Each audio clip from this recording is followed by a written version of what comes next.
Today's video has been brought to you by Chic Clothing.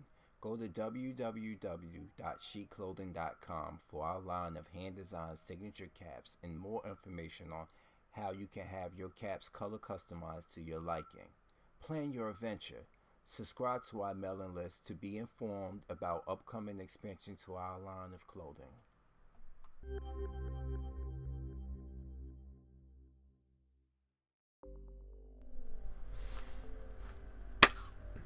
Hey, what's going on, everybody? Cause I'm a Fury here, and one of my subscribers, Princess Zelda 2020, thank you, Princess Zelda 2020, put me on to this story about Capcom actually stating that they are open for buyout, and I did a little research. Everybody should have known. I'm not trying to be like, oh my god, I broke breaking news or anything, but this has gone back as far as 2014, and I think now more than ever they're in worse off condition, and it could be affecting a lot of franchises' futures because of bad mismanagement of their franchises that have been popular. Hence, like Devil May Cry, Resident Evil franchise. They abandoned a lot of franchises too, like Mega Man. That's the one that really comes to everybody's mind. Mega Man really got it bad. So bad that Kaiji Inafune pretty much is gone. He tried with Mighty Number 9, but it just wasn't popping.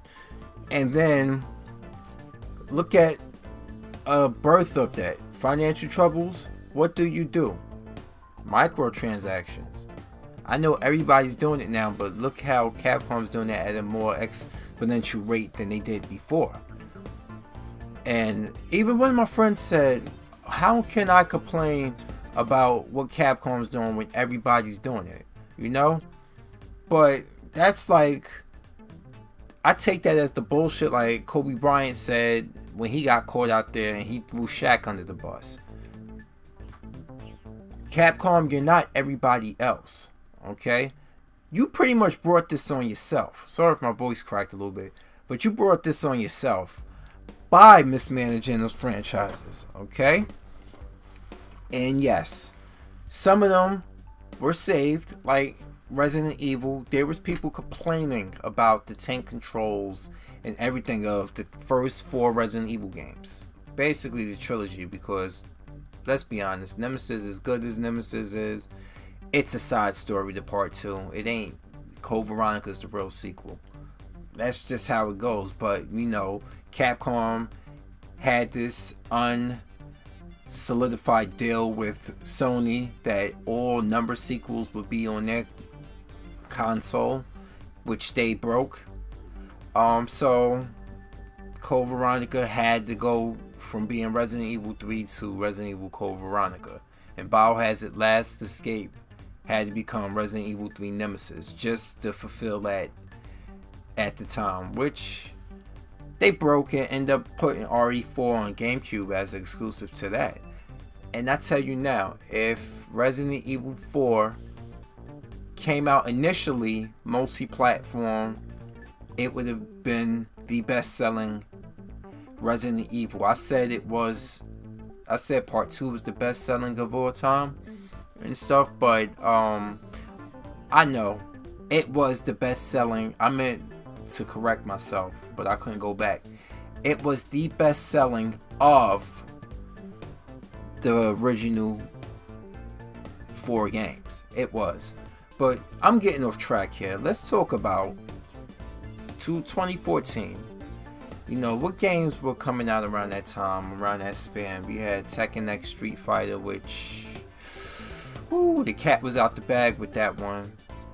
Basically, that's when people really started to peep the microtransactions with Capcom, and people were not happy about the characters being on the disc, yet they had to pay for it to unlock it. They was like, and they thinking like, what the fuck? I remember listening and reading. People were like, what the fuck? If the character's already on the disc and you got the code, why is it being hidden behind a paywall? It's not like okay, I'm buying this and I have a large download and it's adding them into it. But then they was like, okay, this is Capcom's defense and I kind of understand them on this one. Well, if you don't want to buy the character, we have to have the game with the code compatible, so the person who wants to buy the character can play with someone like you who don't want to buy the character. And I'm like, in the middle, like, fuck all that. Why are you charging us for this shit when you could have easily just put it there? This is where you started losing people. People start having to pay for a game that they thought was complete. They had to pay for little minor things, and all those microtransactions mount up. That's like a penny from each person. It's like the movie Office Space. You collect like a couple pennies from millions of people, and that shit starts to add up, because one or two pennies is nothing coming from your pocket. But imagine if it's coming from your pocket and the same exact thing was coming from millions of other people's pockets. So that game right there was the birth of the microtransactions.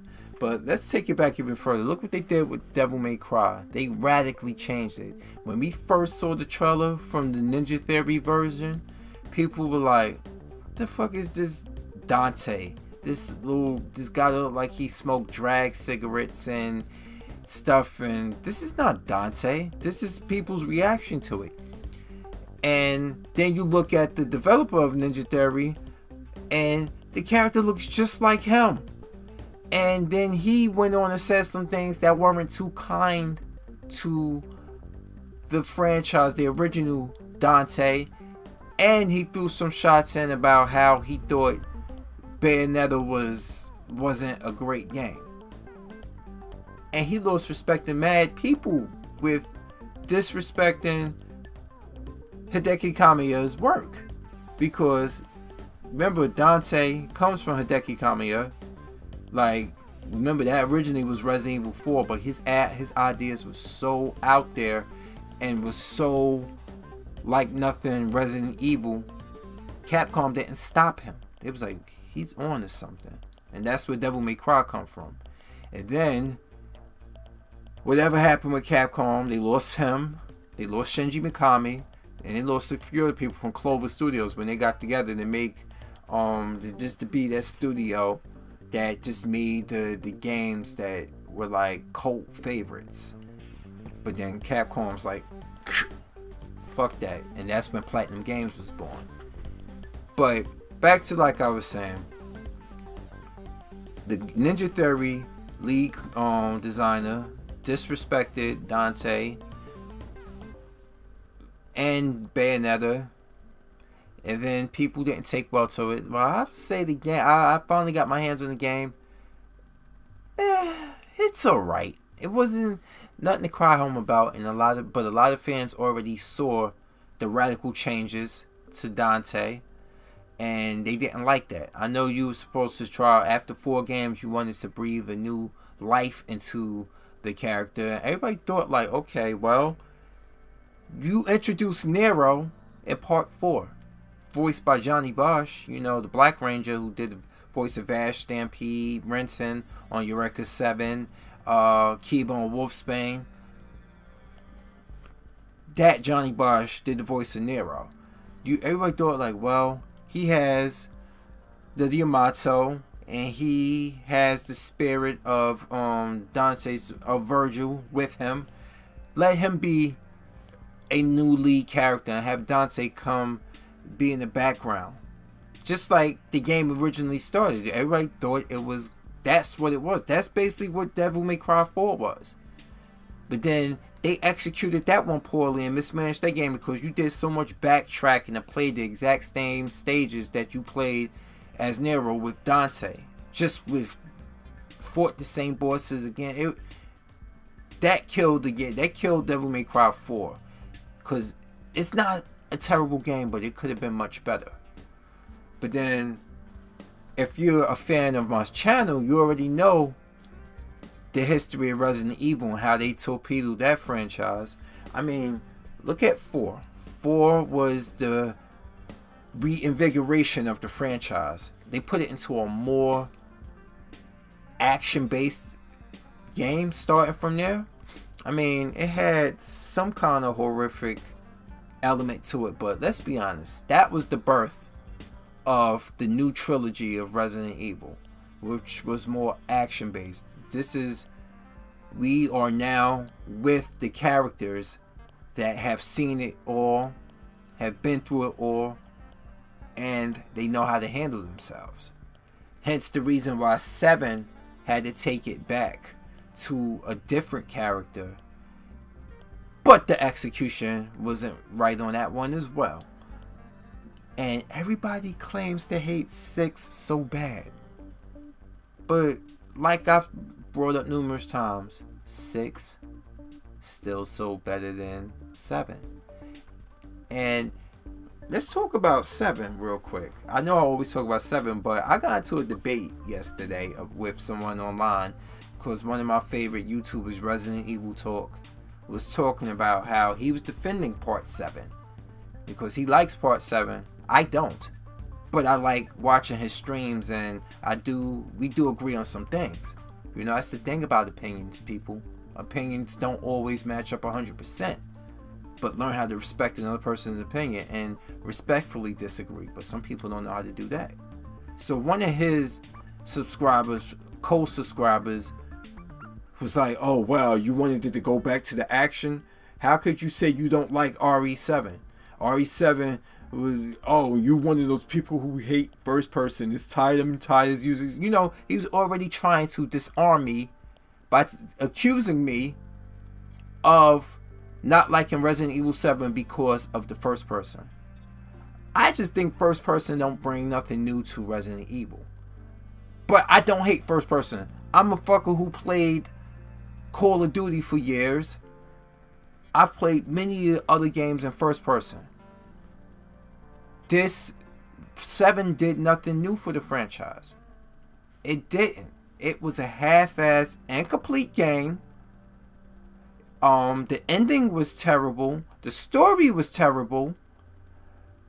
And you alienated a bunch of the fans from the previous 7 Resident Evil games. They were alienated. People were like, what the fuck is this shit?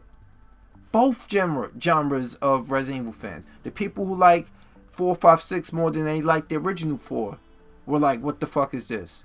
The original 3, the ones who like the original 4 were like, what the fuck is this? For the most part, the sales show, okay? They projected that the game sold 3.5 to 4 million. They wanted 4 million units within the first trimester, like the first 2 months, basically, of release. The game just hit that last week. It just hit 4 million sales last week. Is that a flop? No. It's a big disappointment, and it's a financial burden. That's what it is. People will call it, but technically, on paper, it's a flop because originally they were boosting for lifetime sales of 10 fucking million.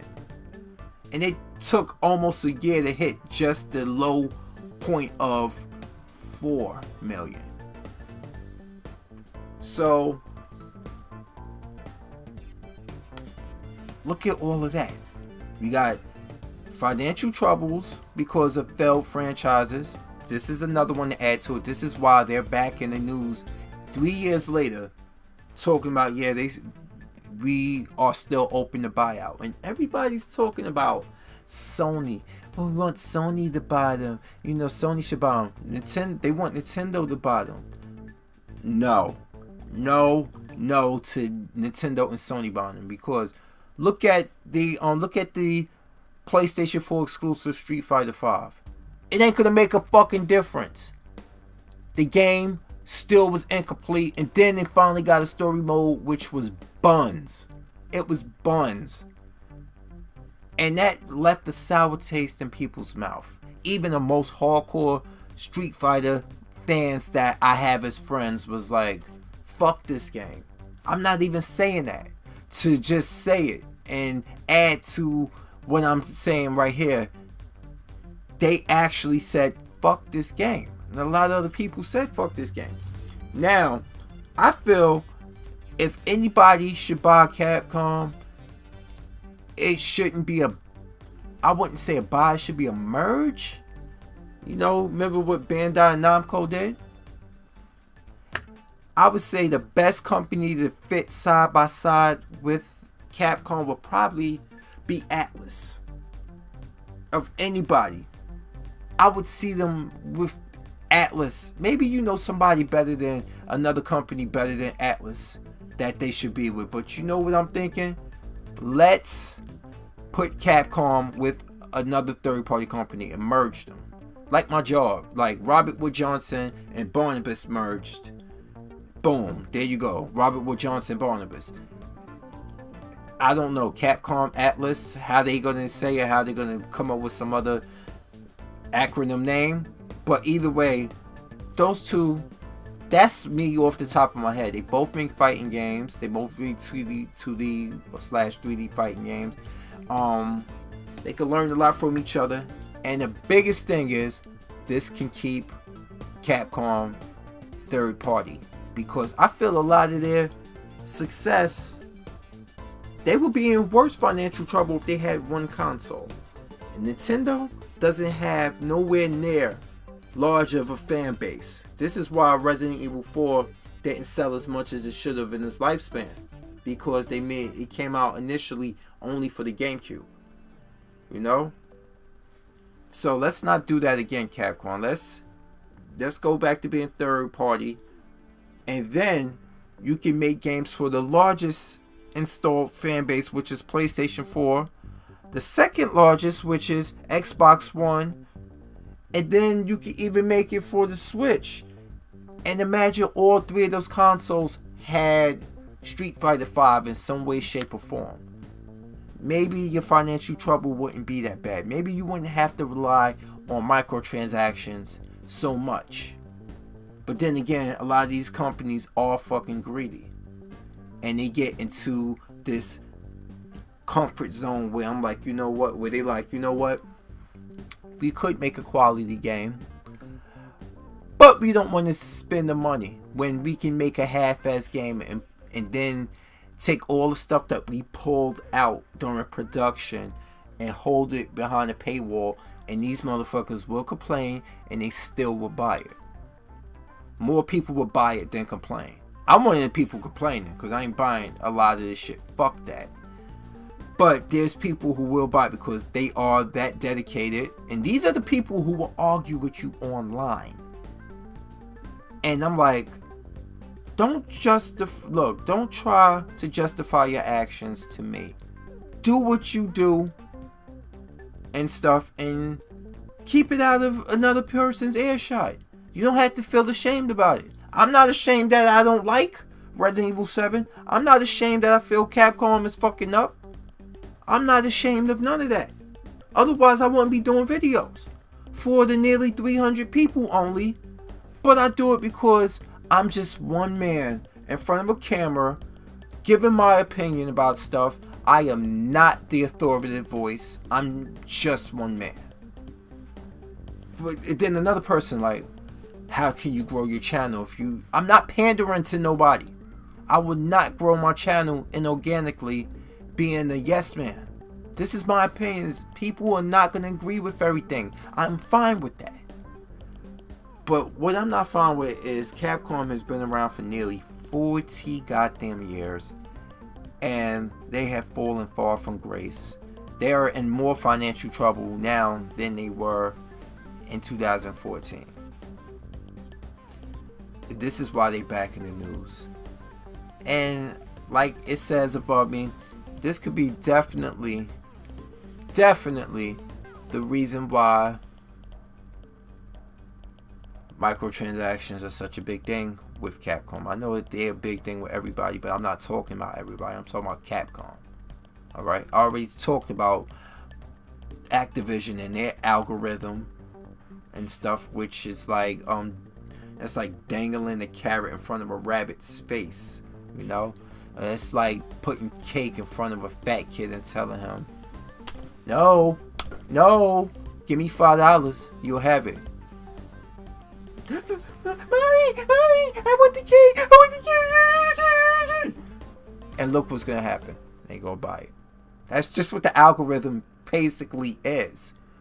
A more sophisticated version of that, you know, for the weak, who have no willpower, who have no determination to gut it out and get better. I think I went on too long already with this video, but name in the comments a franchise besides Mega Man that Capcom abandoned. Something that you think, if they brought it back, and they brought it back correctly with the right developer, with the right production, the right game, the right quality, this would probably be a great game. You know, is it Mega Man series? Is it Bionic Commando? There's a lot that I don't remember. Is it Forgotten Worlds? There's so much stuff. If we Google it, it's a lot of stuff that they can bring back. I mean, they even brought back a lot of these characters for Marvel vs. Capcom 2. What game is Ruby Heart from? I still, now that I remember her name just right here on the spot, I'm going to go Google who Ruby Heart is and what game she came from Capcom. Alright? Like, there's a lot of stuff they could be working on. I'm saying it's not going to save them. But if they want to really make money, they look what they did with Strider. They made like a 3D side-scrolling platformer for Strider, which was only available digitally. And they could be doing stuff like that for a lot of these older, smaller games. But they're not thinking about that, because they can't microtransaction those. They're only basically what they are, boom, right out the market, one flat value.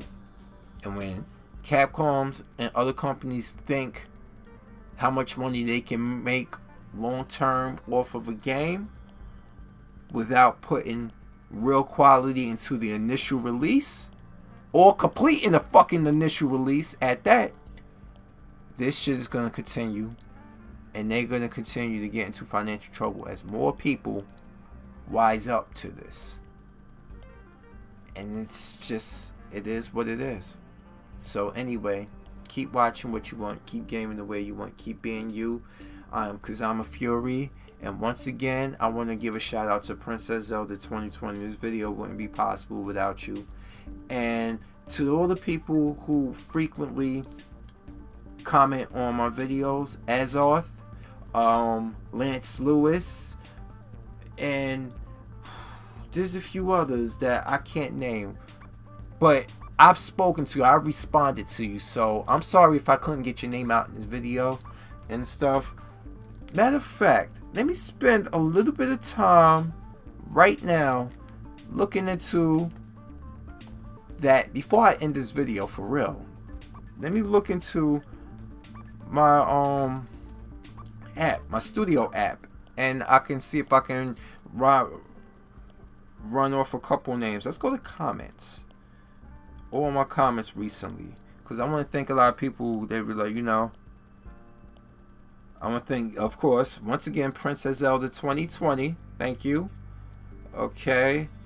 And I want to thank even FaZe Blaze Hayes. Thank you for your comments. Thank you for keeping the conversation with me. Let me see. And even those who hated me, I want to thank you to Umbrella Corporation. Thank you for, you came at me with piss and vinegar, and then at the end, I kept it civil. Even at the end, you realized it, apologize, we agreed to disagree. See, this is what I like. This is what I was talking about. I don't condone the groupthink mob. So I'm glad I try to keep it as civil as possible, and you realized that. And thank you for commenting. Let me see if there's anything else. Anyone else? That's all. Those are my regulars. And oh yeah, once again, Mr. Limex. And even look at another person right here. That's basically the ones that are coming up in my most recent ones. I said as of 775. And oh yeah, Blind Man's G1. You too, I forgot. I knew it was a name there. Blind Man's G1. And these videos come also from one of my favorite YouTubers. Well, he's on Twitch now more because YouTube is acting up. But Artificial Entertainment, Artie from the Netherlands. You know, golden dog to you. Thank you. And right there, I just want to end it for real. Once again, keep watching what you want. Keep gaming the way you want. Keep being you, because I'm Fury. I'm out. Peace.